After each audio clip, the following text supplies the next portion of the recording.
Welcome to the 290th episode of the Jami Dulaney Plant-Based Wellness Podcast. My name is Jami Dulaney, and I'm your host.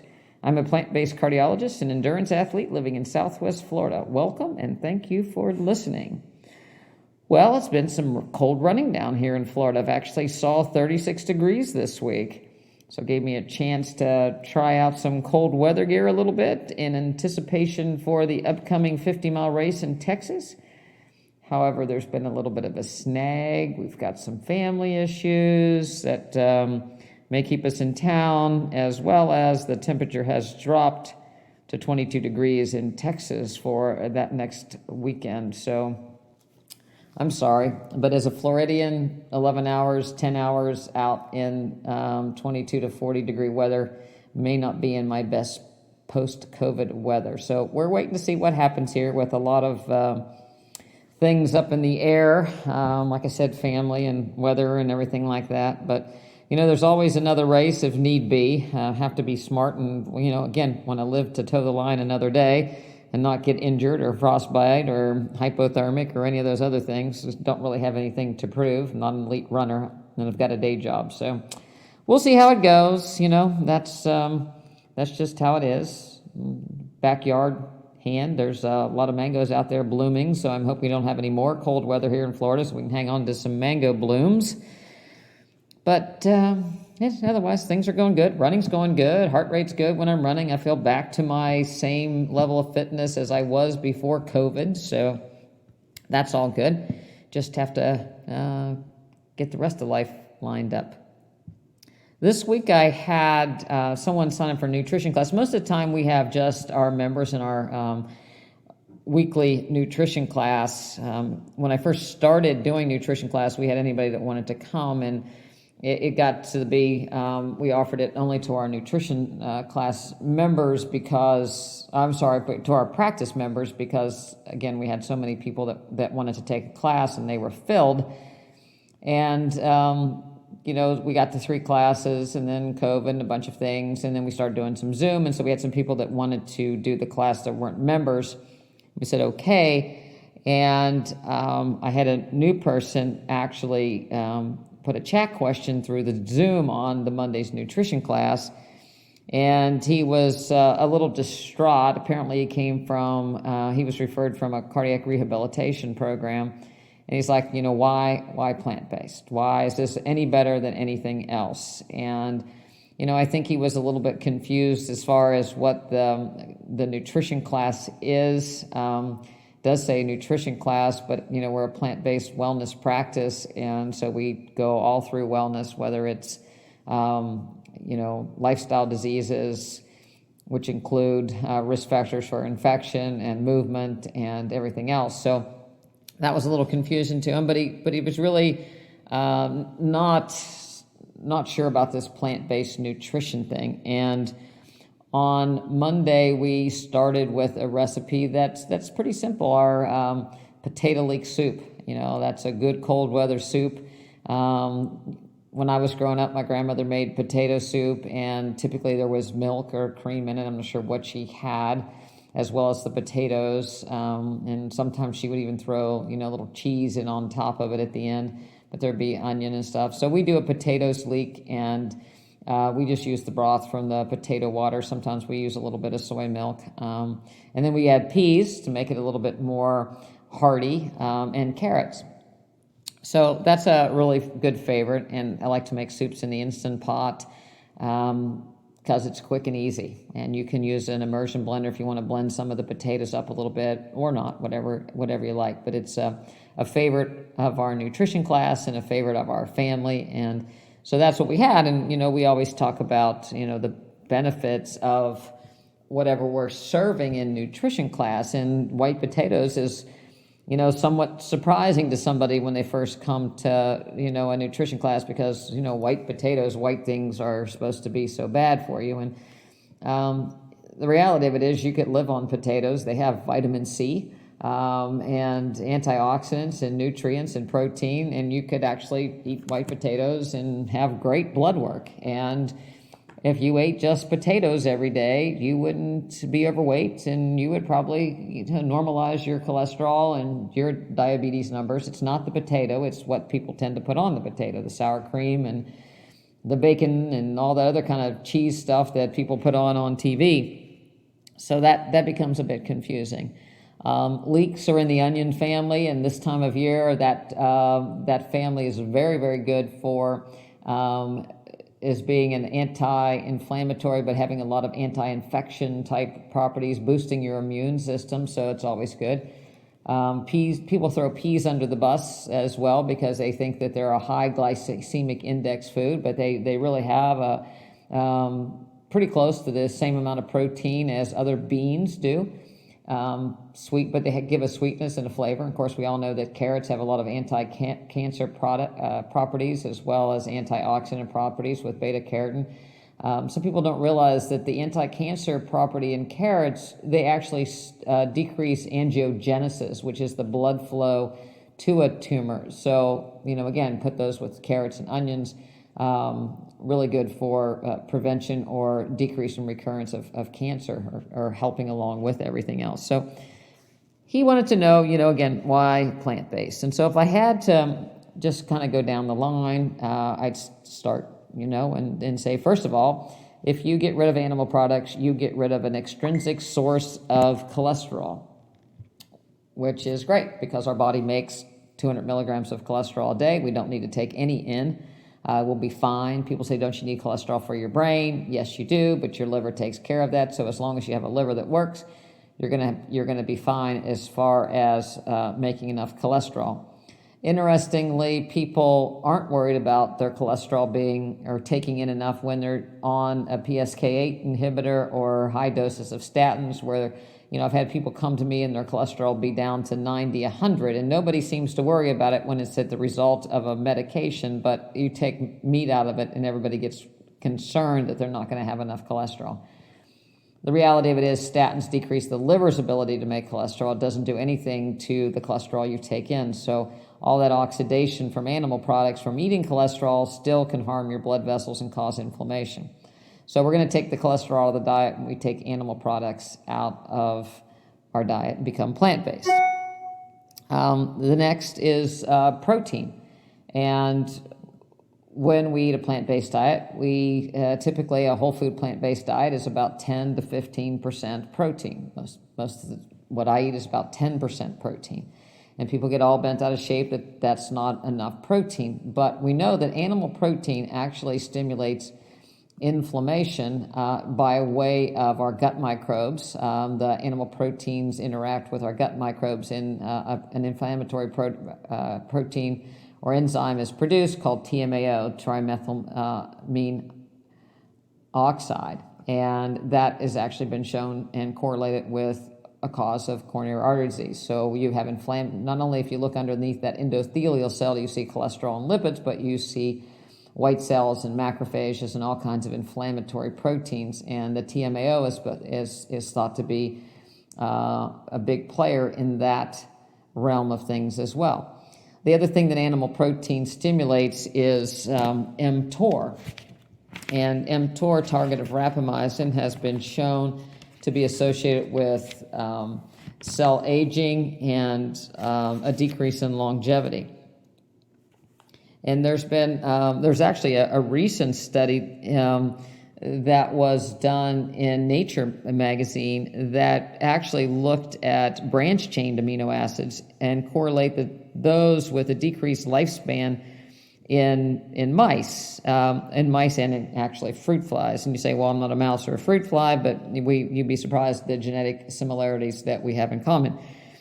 But when you look at a branched-chain amino acids, they're typically the ones that are touted in health food stores and in gyms as being great for recovery. And branched-chain amino acids are leucine, isoleucine, valine, and they are part of the essential amino acids. We have 9 essential amino acids that we can't make. But those particular amino acids tend to stimulate a signaling pathway to make more target of rapamycin. And it may be a key regulator in this growth and differentiation. And again, if you can inhibit mTOR, you can actually extend the longevity of an animal. We know that people that live to be 100 tend to have very low levels of mTOR. People that have cancer tend to have high levels of mTOR. But when they did these studies, they actually came up with another protein that linked the signaling of this mTOR, and again, was shown to again decrease the longevity of both fruit flies and mice. And interestingly, males were affected much more than females. So again, we go look to our bodybuilders and some of our strength people that are pushing, males predominantly, taking in a lot of branched chain amino acids. It's a little dangerous as far as the potential to initiate mTOR, again, cancers, and decrease lifespan. So, again, there's no reason to be really big and muscular if you're going to decrease your lifespan. But I digress. So as far as why be plant-based, coming from cardiac rehab, 1, we don't have cholesterol. 2, we have elimination of some of the more dangerous amino acids associated with animal proteins. And then we look at growth factors. Typically, and especially in dairy protein, the cow milk is supposed to be used to make a little cow grow into a big cow very quickly. And those growth factors, besides the protein, so this is besides the protein that comes in milk and besides any kind of hormones or antibiotics that were given to the cow, in various forms. So even if you're consuming organic dairy, you're getting additional growth factors, insulin-like growth factor and tumor necrosis factor that stimulates cell growth. And in adults, cell growth typically means the growth of cancer cells. So by eliminating animal products, we're eliminating these growth factors that decrease our risk of cancers as well as inflammatory factors. And then the associated minerals that come with eating animal meats, the excessive amounts of iron, lead, mercury that are associated with, that are deposited in animal muscle that you get abundance of if you're eating animal products, fish, mercury, lead, dioxins, that stored in their muscle when you eat them, you get those. If you eat animal muscle, cows, pigs, chickens, that blood carries heme, which carries iron that is absorbed without any regulation, as opposed to plant iron that needs a binding protein. So when you're exposed to animal protein, you can take in that excess iron, and that gets deposited in your heart and your brain and your liver. That can become toxic over time. And, lastly, as far as the quick answer of why plant-based diet is better than an animal-based diet, overall calorie consumption. You go to the restaurant nowadays, if you go to a restaurant and they ask you what protein would you like, you just can't get a protein. You get a protein with fat. There's nothing that comes in isolated protein except maybe protein powder, and that comes with other added ingredients as well. So there is no true just protein. So people are taking in saturated fat and cholesterol with their protein. And with saturated fat, you're getting 9 calories, or fat in general, you're getting 9 calories per gram versus 4 calories per gram in protein, 4 calories per gram in carbohydrates. So you're getting a higher calorie diet when you eat animal products. So add dairy, add meat to your diet, you're adding 9 calories per gram of fat versus a plant food where you're having a much lower fat. We're looking at 10-15% of our calories coming from fat if you're eating a really good whole food plant-based diet without extra oils. So right there off the bat, we can take heart disease and turn things around pretty quickly. And people that don't see improvement of their numbers, then they're getting into something that they shouldn't be. It just works. We've had people in the practice go, what we call on the wagon and off the wagon, on the wagon, off the wagon.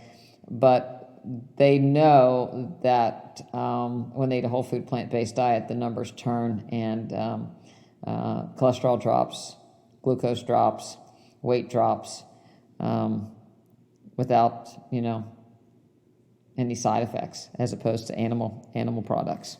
I'm always trying to speak to people in ways that might trigger different desires or different aha moments that might get them to pay more attention to what they eat or change their why or perhaps change their focus.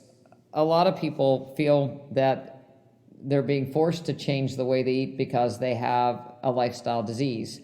And other people aren't changing, they're just taking a medicine. They really don't want to take the medicine, so they're going to try this plant-based diet, but they're really not happy about it because they can't eat all the things that they ate before.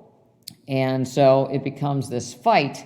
Yes, I want to be healthy, but no, I don't want to eat this. Yes, I want to be healthy. No, don't want to eat this.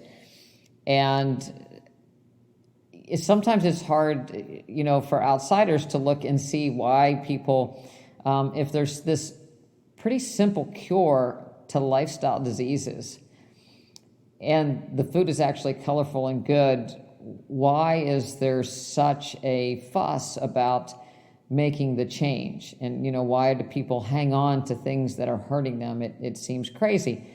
And I likened it to as simple as driving a car. If people like cars and they have a really nice car, there's no way in the world that they would put diesel fuel in the engine. Most people that have expensive cars tend to put the high test. They want the most pure gas that they can get in their car. They don't mind paying a little bit more for the higher octane, less ethanol gasoline to put in their car. They're very cautious about the maintenance schedule for their car, rotate the tires, but especially if you just look at the engine being the equivalent of a heart. You want to take care of that engine because it's a very expensive piece of the car and you don't want it to go wrong. And sometimes people buy an extended warranty, but that doesn't cover a lot of things. So you still have to really take good care of the car engine. Again, you're going to put the right kind of fuel in it.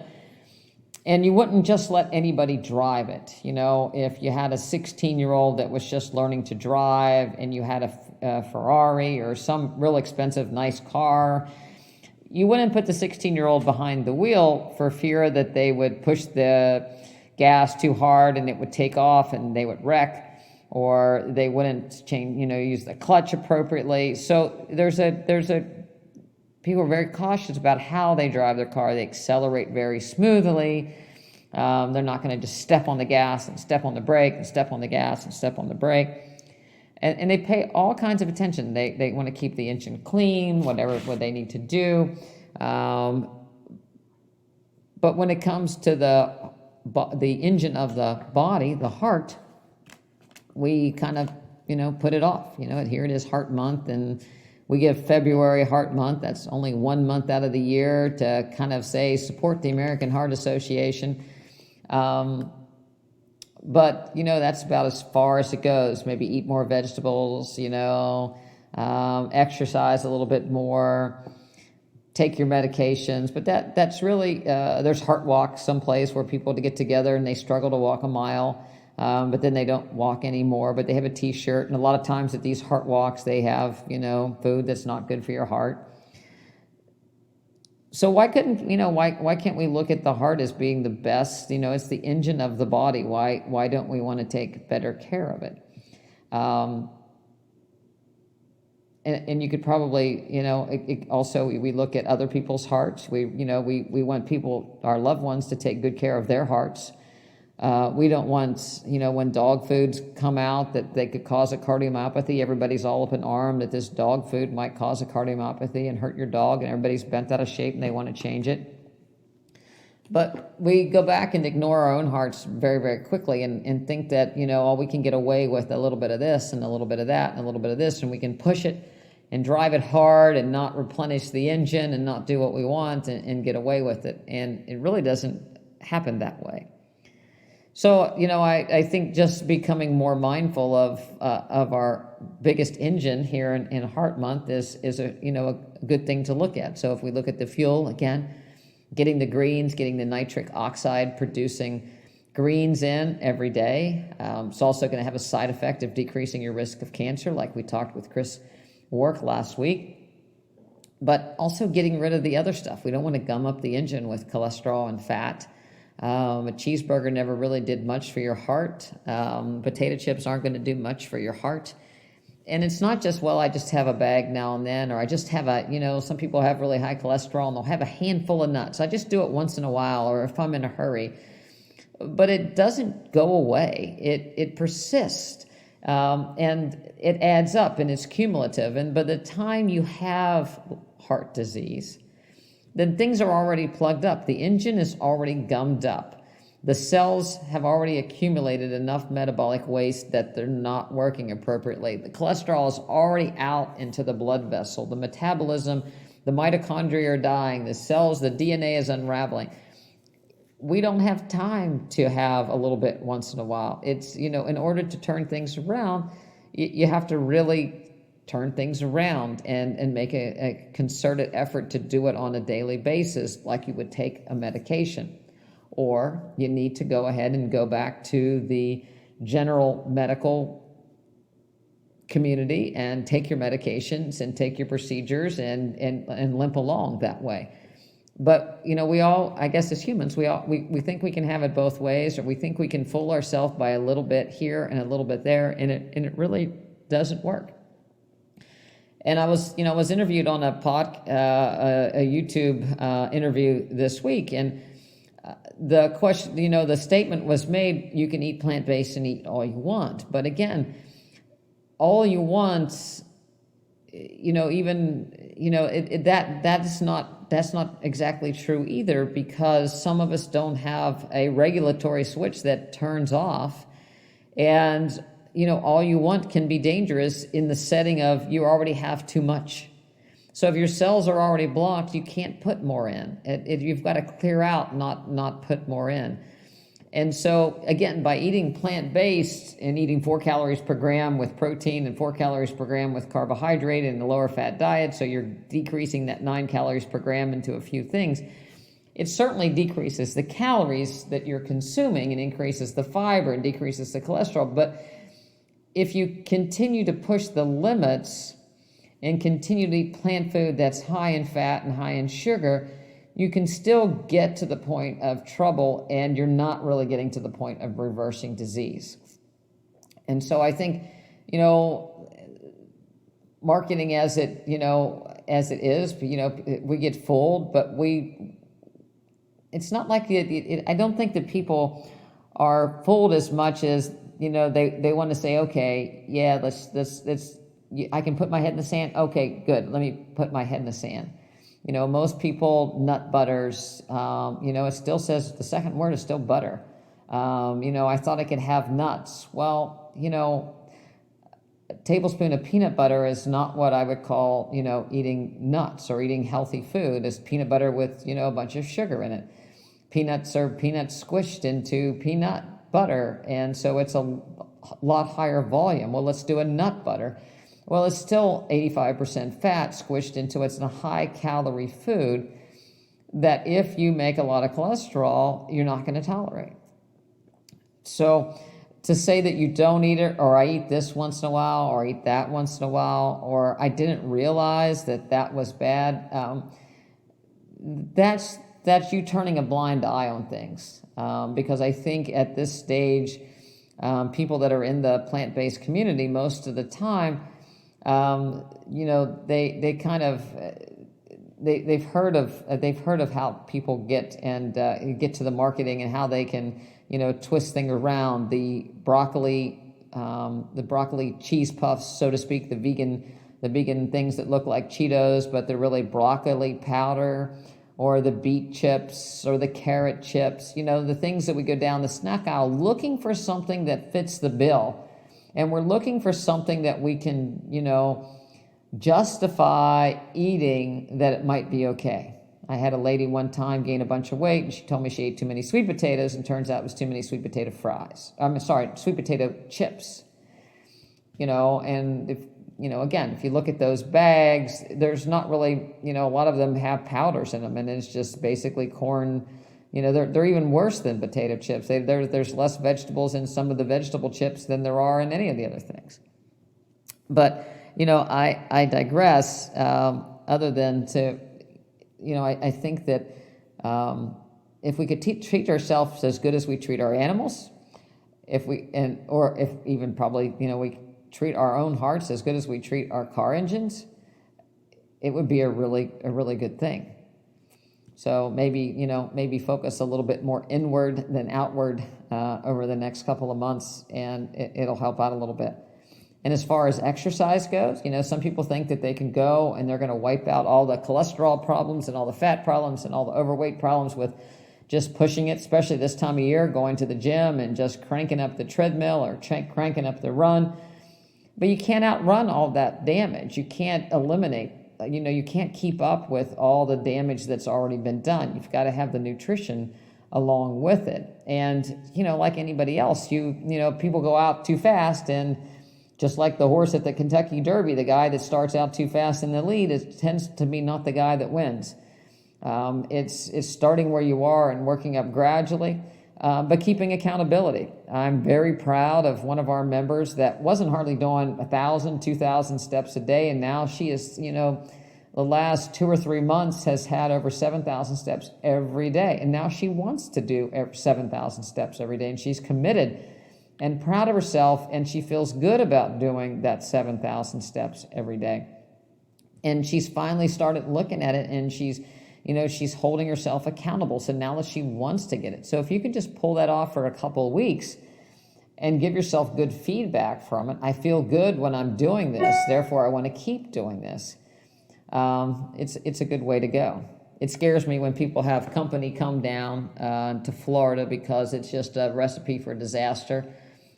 People typically come to Florida and, they want to hit the seafood restaurants and the bar food, and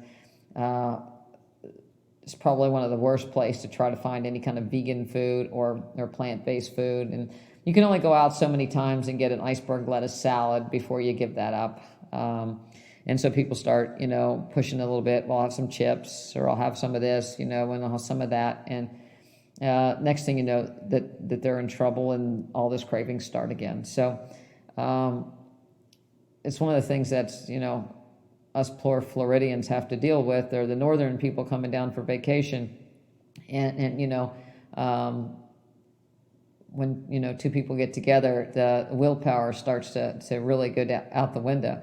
And, people start to do things that they maybe wouldn't otherwise do, or at least they have a justification to do it.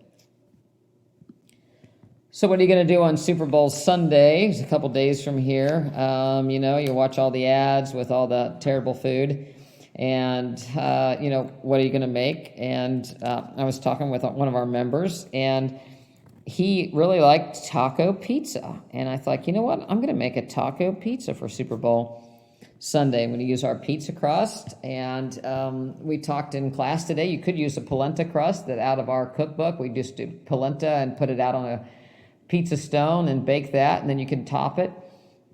And I like to make crumbles out of tofu and tofu and mushrooms. So taking firm tofu and using a fork to make it into crumbles on parchment paper, and adding some finely chopped mushrooms to that. And so we'll do taco seasonings with that. So it'd be cumin and chili pepper, and our chili powder, and some hot pepper, of course, and a little garlic, and some smoked paprika, and bake those in the oven. So we have get those a good start to bake. And instead of doing a regular pizza sauce, and make more of a salsa for the sauce. And then after that's baked, or you can put some fresh tomatoes on top of that, maybe a few finely chopped olives onto that. And then would top it when it comes out with some cilantro, and possibly a little almond milk based yogurt. If you want to have that sour cream effect, I would just top it a little bit, then top that again with cilantro and maybe some hot peppers, and I think it'd be a pretty good taco pizza. So I'm gonna try that. And, people do chili, black bean chili. We have our Fiesta. The black bean Fiesta chili, you can put some greens in there, and people don't know. Get some mushrooms, a lot of different vegetables you can get in our Fiesta chili. black bean fiesta soup, or just plain chili. Certainly cauliflower wings, you can do very easy. Make your buffalo sauce with soy milk and sriracha, and use some rice flour and dip your cauliflower into that. Potato skin, somebody asked me about those. You can do a potato skin with mushroom and kale, put that in the oven. You could do the artichoke dip. It's just artichokes, and throw some basil in with that, and garlic, and spin that and put that in your potato skins. So there's a lot of different food that would be traditional Super Bowl food that you can make, plant-based, and you can still have your big green salad and do just fine not that many people are probably going to have Super Bowl parties this year, but certainly if you're at home, that's a good way to get things started. Make sure you get some exercise. There's Super Bowl is not until evening, so get out and do your own exercise before you're in there watching the game.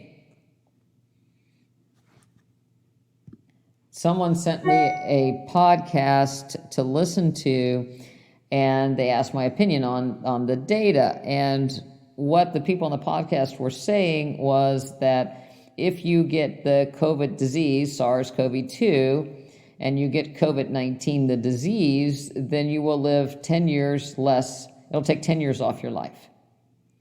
So right up front, there's a red flag, right? Because we've not been 10 years past COVID-19 disease, so we don't know if people are going to die sooner because they lived through the disease and have had it. We could compare that to other infectious disease like flu or like tuberculosis or, but it doesn't, none of those have ever, even flu, have been shown to necessarily take years off of people's life. It's not a death sentence if you've got bacterial pneumonia or if you've had chicken pox or, so why would somebody think that you're going to die 10 years early if you had COVID? Well, the reality of it is there was a study done at the University of Glasgow, and Dr. David McAllister came up with a mathematical equation that looked at or uses years of life lost, YLL, to estimate how long a person would have lived if they had not died from a particular illness. For example, if you have chronic obstructive lung disease, the YLL, or years of life lost, is about 8.2 had you not had chronic obstructive lung disease, meaning that if you didn't have that, you may not have died. Now, obviously, it's a mathematical equation that's impossible to take in the risk of skiing, being hit by a car, airplane crash, or other diseases that one might take up, that, but there's numbers that they came up with, 11.6 for coronary artery disease, 13 for pneumonia, 21.6 for asthma, and they came up with 10 years of life lost if one would have COVID. So meaning that if you die of COVID, you would have died 10 years younger than you would have died had you not had COVID. Meaning, there were some people that said, well, the older people that die were going to die anyway, so they just happened to die of COVID instead of bronchial pneumonia that year. Well, they're saying, no, you would die 10 years later had you not died of COVID. The article was not peer-reviewed. The validity of the mathematical formula was not verified, but these people ran with the fact that COVID kills you 10 years quicker than you would have died, so therefore everybody should get the vaccine so that they don't die of COVID 10 years before you should. And there's so much of that going out. There's so much of that. So if, my advice to people is if they see something along this line or they hear it, I immediately go find the study. I immediately go find what was where the study is, where it was published, who did the study, how did they actually control for the data, and more often than not, either the statistics or the methods, or again, here it was not even what they were trying to say. The guy was merely trying to say that you wouldn't necessarily die had you not died of COVID. You might have died, you might not die that, you might die of something else, or you might not. So, you can't believe everything that you hear as, some terrible, there's all kinds of sides to COVID and SARS and rules and regulations and opinions, and it'll be years before we sort all of this out and see what's really real. Right now, it was thought that people had some long-lasting consequences, and perhaps athletes shouldn't play ball because they could have a myocarditis, and they did some MRIs, and there were some abnormalities, but when they've looked at the abnormalities, it really didn't correlate to anything functional. And again, if you look at the common cold, you can have some of the same abnormalities. So, again, it's not necessarily something to really worry with as, oh my goodness, I've had COVID.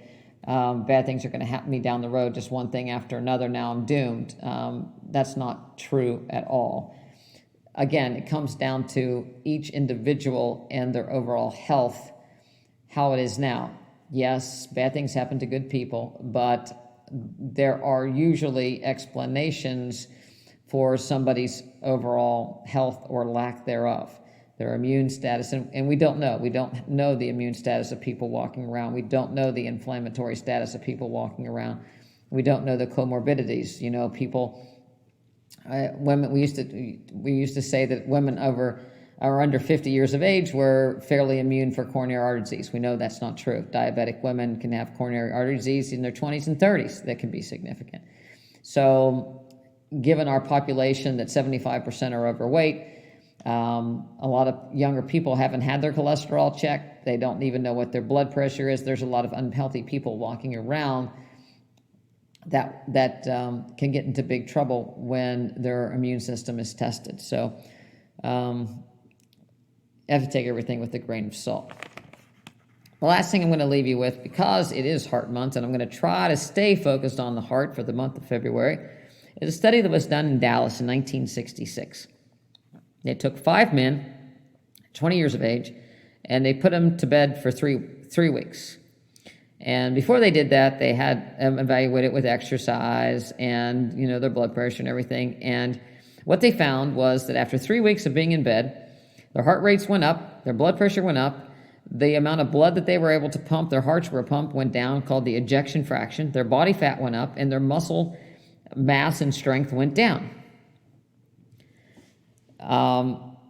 So at 3 weeks, these 20-year-old men developed characteristics that made them look twice their age. Thank goodness they didn't stop there. So then they took those 5 men and they gave them 8 weeks of an intense exercise program. And they improved basically to the physical ability that they were before they got sick. So everybody got better and improved. Then they looked again at these 5 men 30 years later. And so now they're 50 years old. None of the men were on medications. They had gained 25% of body fat excess, 14 to 20% increased body weight.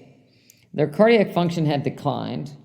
They weren't quite as bad as they were after the 3 weeks of bed rest when they looked at all their cardiac factors. But then they gave them an exercise program for 6 months consisting of a walking, jogging, cycling program. They lost an average of 10 pounds. Their resting heart rate decreased. Their blood pressure decreased. The ejection fraction increased to back to the level at age 20 before they did the bed rest. So they were able to reverse 100% of the 30-year decline in their aerobic power at age 50. So the exercise increased their cardiac output. It helped the blood vessel stiffness, decreased their blood pressure. Exercise improves your insulin sensitivity, decreases your glucose, increases your good cholesterol, decreases your bad cholesterol, improves sleep. But the takeaway message that is, even if you're in your 50s or older, it's never too late to turn back the clock. And exercise is certainly a good way to do it.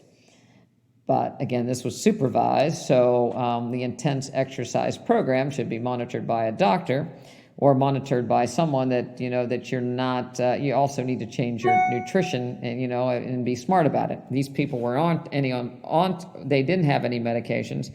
They didn't have any known disease. So if you do have cardiovascular disease, then again, you're in much worse condition than these people. So exercise is probably not going to take it by itself. But you can see the benefits of a plant-based diet, and exercise can turn the clock back. But the more boxes you have checked, the more your cells are full, the more you have to do a multifaceted approach to getting your health back.